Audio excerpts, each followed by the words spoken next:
यौवन के तन मिले, पावन पवित्र मन मिले, सबके संपत्ति मिले, हरदम हितैषी जन मिले।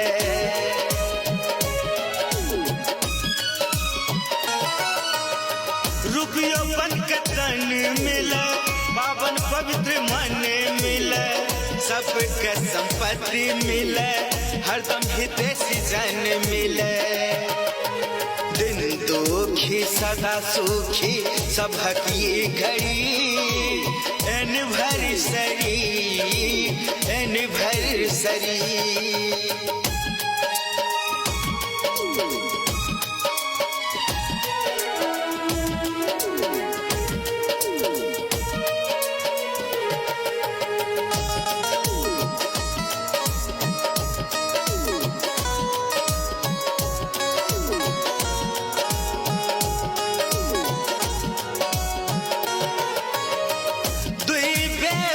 के मिलन सुख में दंपति